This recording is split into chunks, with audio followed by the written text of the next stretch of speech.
Hi guys, good morning. Welcome back sa Andrea Judge TV.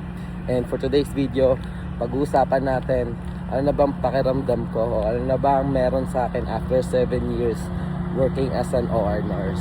So let's go!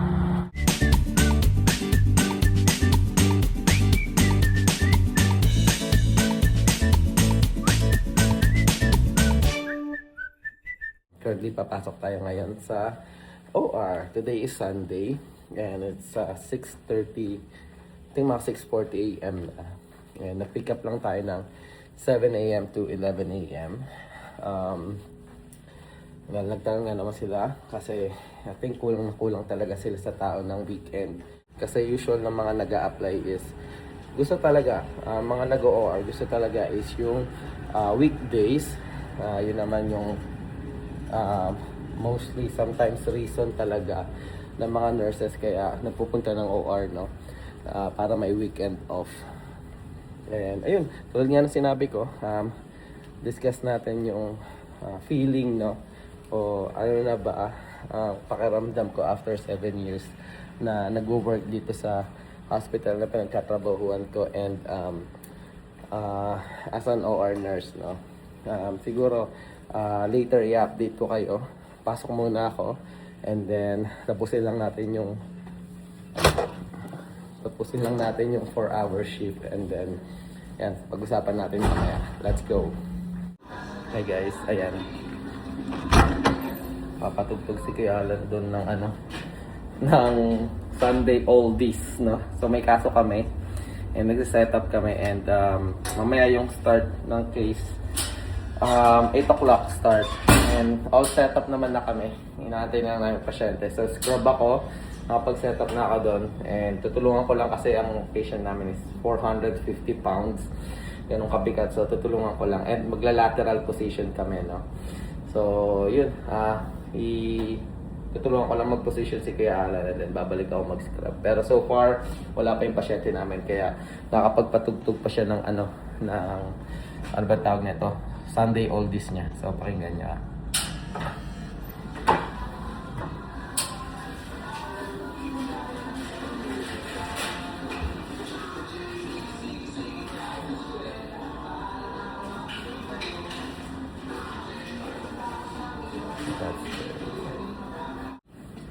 And guys, uwi na tayo. So mag-base lang ako.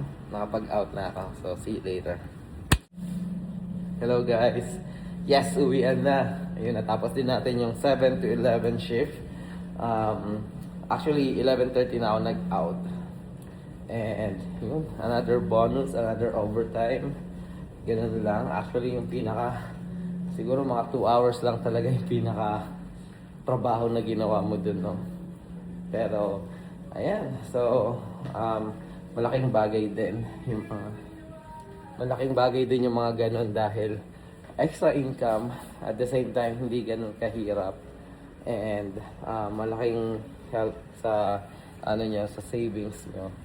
Kaya yun, nung nagtanong siya ng buong February, tinake ko na yung opportunity na every Sunday and wala pa naman kaming gagawin dahil winter pa. Siguro by summer dun magbabago, no. Tulad ng sinabi ko kanina, ano na ba ang status ko or ano na ba yung pakiramdam, ano ba yung pakiramdam, no, kapag matagal ka na sa isang work. I think 7 years is masasabi kong medyo matagal na rin. Isang company or isang hospital and then isang what do you call this, department, no, which is yung OR. So punta lang ako sa sasakyan, update ko kayo pag nasa sasakyan na ako and dun tayo magkwentuhan. Guys, update ko pala, no. Tignan nyo naman guys, napakaganda ng weather ngayon. Winter pero nasa 60s, no. I think hindi naman 60s, 59 to be exact yung temperature, degree Fahrenheit and sunny, no. Ayan. So kahit di ka na nga mag-jacket kahit hoodie ka na lang, okay na. Actually itong jacket ko, winter jacket siya pero hindi pang talaga, no, pang freezing. Kaya okay din, komportable din yung suot natin. Ang sarap lang maglakad-lakad And ang ganda ng weather. So tingnan natin mamaya guys kung anong mapag-uusapan natin about sa ating 7 years experience as an OR nurse. So sasabihin ko to guys, disclaimer lang, based lang to sa lahat ng aking experience, kung ano nga ba talaga yung nararamdaman ko. Pero yun, kung iba yung sitwasyon nyo, iba yung nararamdaman nyo, that's totally fine. Kasi itong i-share ko is based on my experience lang naman. So, ayan, nasa parking lot na tayo. Kita-kitsa lang sa sasakyan later. Hi guys, ayan, nandito na tayo sa sasakyan. And, ayan, tulad ng sinabi ko, so ano na nga ba yung nararamdaman natin, no? After 7 years of working here sa US and sa as a OR nurse dito sa Loyola. First of all, siguro masasabi ko more on positive, no? Kasi may mga negative side ako nararamdaman, pero hindi naman siya crucial or hindi naman siya big deal. Of course, wala namang perfect na job or wala namang perfect na sitwasyon. There's a lot of improvement and changes na din na dapat na i-embrace or matutunan, no? Una sa lahat, ang pinaka nagustuhan ko dito is yung work-life balance, guys, as an OR nurse. And sobrang routinary yung work environment, no? There's a lot of struggles in terms of learning different kind of procedure and a lot of millions of equipments and supplies na dapat mong aralin. Pero once na overcome mo yung na yon, stage na yon, is feeling ko magiging okay ka na, magiging sobrang komportable ka na working sa OR. So una, yung tulad nga sinabi ko, work-life balance. Kasi nung nag-work ako dati sa floor and sa ED, yung anxiety ko sa work, minsan nadadala ko sa bahay, no? Although yung schedule medyo similar, pero kasi sa OR pumapasok ko lang ng Monday to Friday and you're out at 3, depende na lang kung on call ka. And pag out mo, hindi mo na iniisip yung work, no? Endorsement wise, hindi mo na kailangan magstay na matagal. And once na kunwari, minsan tapos ka na ng 1 PM, tapos nagtutulong-tulong ka lang.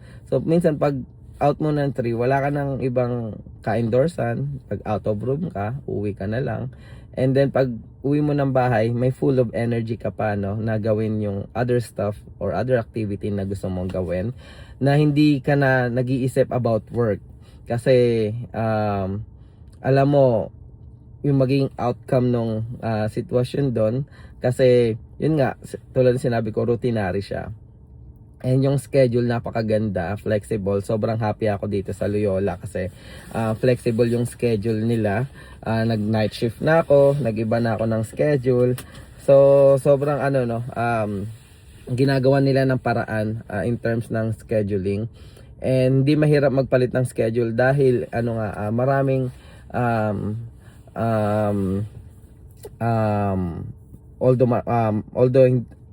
although hindi masyado marami yung nurses, pero yung mga cases kasi, so hindi tulad sa floor or ED, kailangan mo pa ng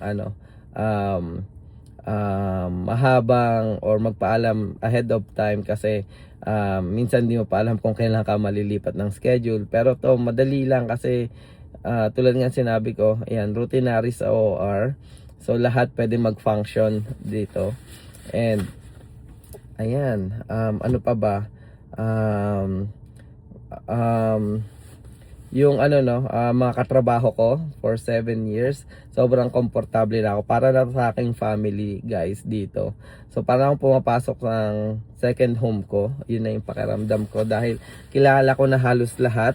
And since 7 years na tayo dyan, medyo may seniority na tayo na so they respect your decision, they respect your suggestion, and nakapag voice out ka na, no?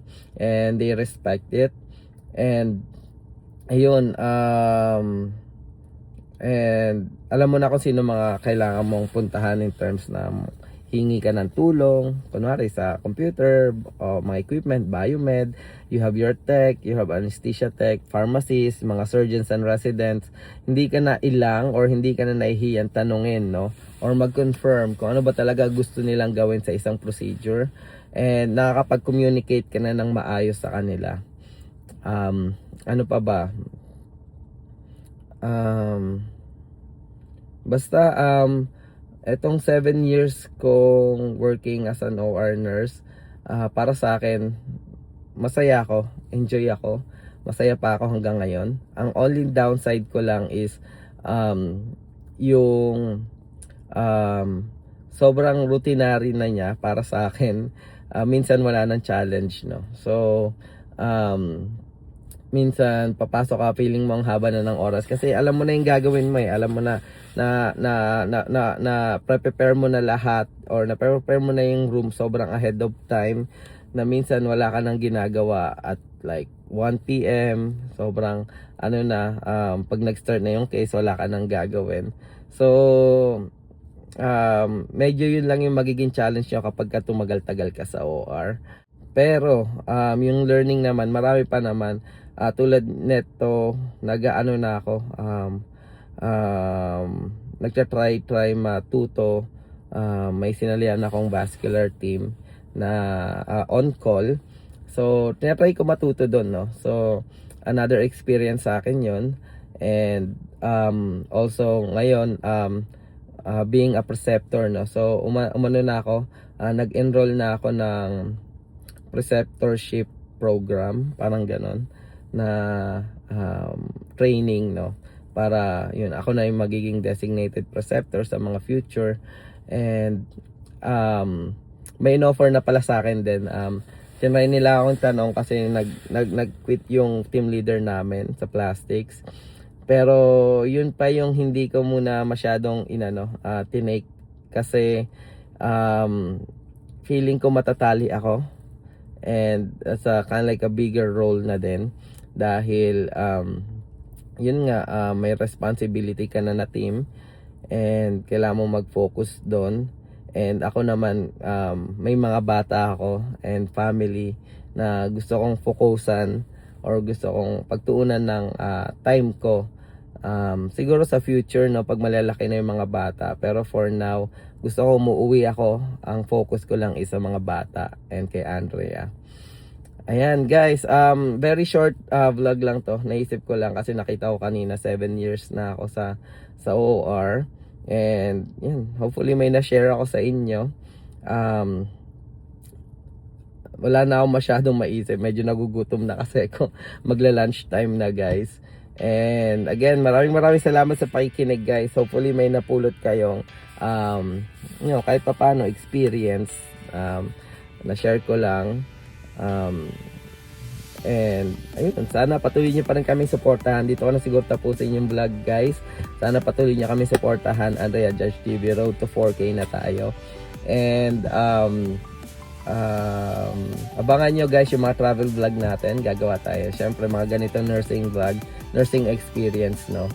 And ayan, masaya lang ako guys. And overall guys, masaya lang ako sa work ko. And masaya ako sa mga ka-workmate ko, masaya ako sa management. And hopefully umabot pa ng more years. Looking forward sa aking 10th year dito sa OR and dito sa hospital na pinagtatrabahuan ko. And guys, maraming salamat sa pakikinig guys. Ingat kayo parati and God bless. Bye!